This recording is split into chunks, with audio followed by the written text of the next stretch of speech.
வெளியே கிளைமேட் ஜில்லுன்னு காற்று ஜலன சாத்து இருந்துச்சு. நம்ம தான் வெயில் காலத்தில் விட்டு விட்டுமே, குளிர் காற்று சும்மா ஓடுவோம். ஆர்டர் போட்டாச்சு ஸ்விக்கிலேருந்து. 10 நிமிஷத்தில் சொல்லி போட்டிருந்தாங்க, பார்த்தா அரை மணி நேரம் ஆக்கிட்டாங்க பயப்பிள்ளைங்க. இது பேர் red spicy hot chilli chicken noodles. சரி, பேர் முக்கியம் இல்லைன்னு சொல்லி அடியில் உட்காந்து பிடிச்சிட்டு இருந்தேன். அதுக்கப்புறம் தம்பி தலையில் தட்டி டேய் மேலே ஓப்பன் பண்ணுறாங்க சொல்லி மேலே ஓப்பன் பண்ணி உள்ள 2 அங்கே தான் ஐட்டமே இருந்துச்சு. கட்டக்கட்டான்னு மசாலாவை பிரித்து கொட்டி தண்ணியை உள்ளே ஊற்றி 10 நிமிஷம் வெயிட் பண்ண சொன்னாங்க. கிட்டத்தட்ட அரை மணி நேரமாக ஊற்றிட்டு உட்காந்துருக்குறேன்.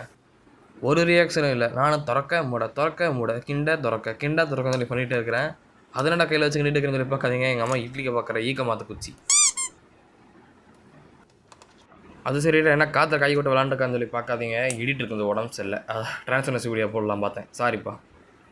சரி, ஒரு வழியாக ஓப்பன் பண்ணியாச்சு. 5 நிமிஷம் கலராக சேவ் பண்ணி சொன்ன மாதிரியே உள்ள சிக்கனில் கொஞ்சம் இருந்துச்சு. 2-3 பீஸ் பார்த்தேன். தக்காளி வெங்காயம் அது இதுன்னு சொல்லி நல்லா ட்ரை பண்ணி போட்டு ஒரு மாதிரி நல்லா தான் இருந்துச்சு. போக போக தான் ரியாக்ஷனை காட்ட ஆரம்பிச்சிது. சொல்ல மொத்தா தக்காளி காரத்தை தூக்கி அள்ளி போட்டிருக்காங்க. பேருக்கு ஏற்ற மாதிரி உள்ள காரத்தார வேறு எதுவும் இல்லை.